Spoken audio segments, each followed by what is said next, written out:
دل کی گہرائیوں سے خوش آمدید اور محبتوں بھرا السلام علیکم۔ شب برات کے وظائف۔ عبادت ایمان کا مغز ہے اور دعا عبادت کا۔ بلا شبہ عبادت ہی وہ سیڑھی ہے جس کے ذریعے ہم اللہ تعالیٰ تک رسائی حاصل کر سکتے ہیں۔ اسلامی سال میں اللہ تبارک و تعالیٰ نے کچھ ایسے متبرک مہینے اور راتیں طے کر رکھی ہیں جن میں کی جانے والی عبادت و قیام، رکوع و سجود کو دیگر ایام سے زیادہ فضیلت حاصل ہے۔ ماہ شعبان کی 15ویں شب یعنی آدھی رات کو اللہ تعالیٰ اپنے بندوں کی سال بھر کی معاملہ فہمی کرتے ہیں اور فرشتوں کو اپنے اس امر سے آگاہ فرماتے ہیں۔ اب یہ انسان کے اعمال کا تعین ہوتا ہے کہ کسی کو رب کریم کی عطا سے بخش دیا جاتا ہے اور کسی پر گرفت سخت کر دی جاتی ہے۔ اس رات کی عبادت کے بارے میں دیگر علماء کرام کی رائے میں تضاد پایا جاتا ہے۔ کچھ کے نزدیک ان کا کہنا یہ ہے کیونکہ اللہ تعالیٰ نے گزشتہ سال بھر کو دیکھتے ہوئے اپنے بندوں کی بخشش فرمانی ہوتی ہے، تو لہٰذا ایک رات کی عبادت سے کوئی فائدہ حاصل نہیں کہ بندے نے جو گناہ ثواب سال بھر میں کمایا، ایک رات کی عبادت سے اس کا کیا فائدہ۔ یہ قول غلط ہے، جبکہ ضعیف روایت یہ ہے کیونکہ اللہ تعالیٰ اس رات کو زمین کے عین اوپر والے آسمان پر جلوہ افروز ہوتے ہیں اور پوری رات یہی پکارتے رہتے ہیں، ہے کوئی جو مجھ سے بخشش طلب کرے میں اسے بخش دوں، ہے کوئی مصیبت زدہ کہ وہ مجھ سے عافیت طلب کرے تو میں اس کی مصیبت کو دور کر دوں، ہے کوئی بیمار جو مجھ سے شفا چاہے تو میں اسے شفا عطا کر دوں، ہے کوئی مجھ سے جو رزق طلب کرے اور میں اسے رزق عطا کروں۔ بس اللہ تعالیٰ تمام رات یہی فرماتے ہیں حتیٰ کہ صبح ہو جاتی ہے۔ صحیح مسلم کی اس حدیث مبارکہ سے یہ بات صاف ظاہر ہے کہ اللہ تعالیٰ نے اس رات میں بھی اپنے بندوں کی معاملہ فہمی میں گنجائش رکھی ہے۔ اللہ تعالیٰ سے مانگنے سے قبل بہتر ہے کہ اس کی حمد و ثنا کی جائے اور پھر اللہ کے حضور اپنے گناہوں کی بخشش اور عافیت کی دعا کی جائے۔ اما عائشہ صدیقہ رضی اللہ عنہ فرماتی ہیں حضور نبی کریم صلی اللہ علیہ وآلہ وسلم اس رات اس قدر طویل سجود کے ساتھ نماز ادا کیا کرتے کہ آپ کے مبارک پیروں میں سوجن ہو جایا کرتی۔ اس سے ثابت ہے کہ اس رات کو عبادت میں گزارنا افضل ہے، اور چونکہ اس رات نبی کریم صلی اللہ علیہ وآلہ وسلم جنت البقیع میں تشریف لے کر گئے تھے، لہٰذا اس نسبت سے اس عمل کو بھی دہرانا افضل سمجھا جاتا ہے، اور سنت نبی کے عین مطابق آدھی رات کے قریب مساجد سے حضرات صلاۃ و تسبیح کی نماز کی ادائیگی کے بعد اپنے قریبی قبرستانوں میں جاتے ہیں اور اہل قبور کے لیے دعائیں مغفرت کرتے ہیں۔ اس کے علاوہ 15ویں شب کا روزہ رکھنا بہت افضل ہے۔ اس رات میں کی جانے والی نفلی عبادات کی ایک مختصر سی تفصیل آپ سب کو بیان کر دیتے ہیں تاکہ سبھی لوگ اس رات کی فضیلت سے بھرپور فائدہ اٹھا سکیں۔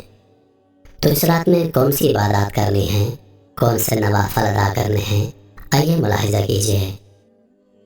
شب برات کے رات میں عبادت کی بہت بڑی فضیلت ہے۔ شب برات میں جو نماز سلف سے منقول ہے اس میں 100 رکعتیں ہیں، 1000 مرتبہ سورۃ الاخلاص کے ساتھ، یعنی ہر رکعت میں سورہ فاتحہ کے بعد 10 مرتبہ سورۃ الاخلاص پڑھی جائے۔ اس نماز کا نام صلاۃ الخیر ہے۔ اس نماز کے پڑھنے سے برکتیں حاصل ہوتی ہیں۔ سلف صالحین یہ نماز جماعت کے ساتھ ادا کرتے ہیں۔ اس نماز کا ثواب کثیر ہے۔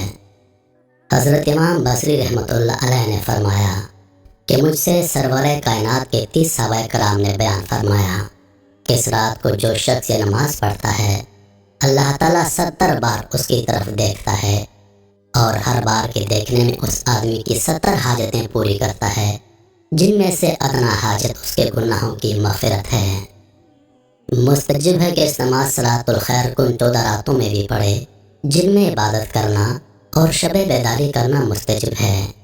ان راتوں کا ذکر خطب ماہ رجب کے فضائل میں بیان ہوا ہے تاکہ نماز پڑھنے والے کو عزت اور فضیلت کا ثواب حاصل ہو۔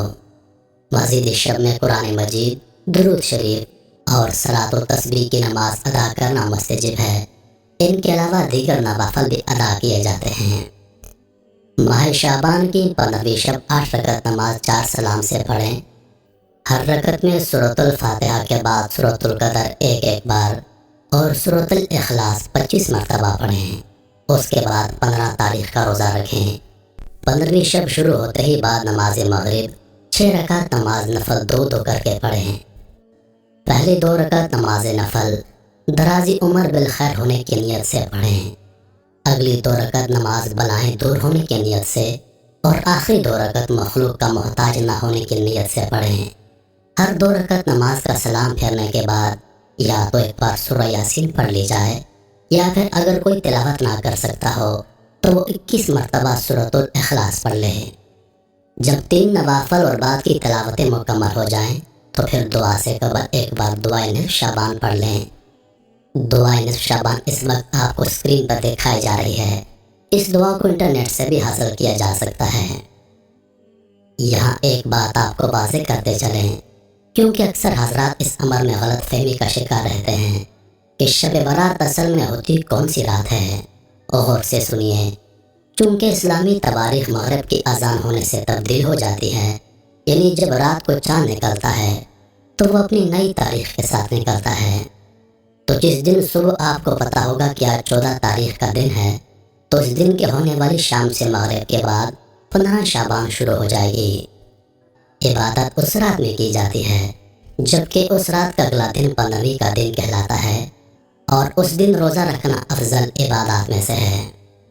عائشہ صدیقہ رضی اللہ عنہا فرماتی ہیں کہ رسول اللہ کو میں نے کبھی نہیں دیکھا کہ سوائے رمضان کے کسی اور ماہ میں پورے روزے رکھے ہوں، اور یہ بھی نہیں دیکھا کہ وہ دیگر مہینوں میں شعبان سے زیادہ کسی ماہ میں روزے رکھے ہوں۔ مطلب یہ کہ رمضان کے بعد رسول اکرم سب سے زیادہ روزے شعبان المبارک کے مہینے میں رکھتے تھے۔ حضرت انس رضی اللہ عنہ سے روایت ہے، وہ فرماتے ہیں کہ کسی نے رسول اللہ سے دریافت کیا تو فرمایا، رمضان کی تعظیم میں رمضان کے روزے رکھنا۔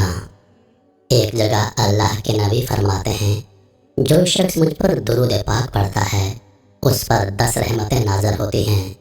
اس لیے ہر دانشمند مومن کے لیے مناسب ہے کہ اس ماہ میں غافل نہ رہے، بلکہ رمضان کے استقبال کی تیاری کرے، گزشتہ گناہوں کی توبہ کر کے پاک ہو جائے، اور رسول پاک کے وسیلے سے اور درود و سلام کی برکت کے ساتھ ماہ شعبان میں دعا کرے، کیونکہ یہ رسول اللہ کا مہینہ ہے۔ اللہ عز و جل اپنے حبیب پاک کے صدقے میں تمام مسلمانوں کو خلوص کے ساتھ نیک اعمال کرنے کی توفیق عطا فرمائے، آمین۔ اپنی عبادات اور نیک دعاؤں میں ہمیں بھی یاد رکھے گا۔ جزاک اللہ خیر۔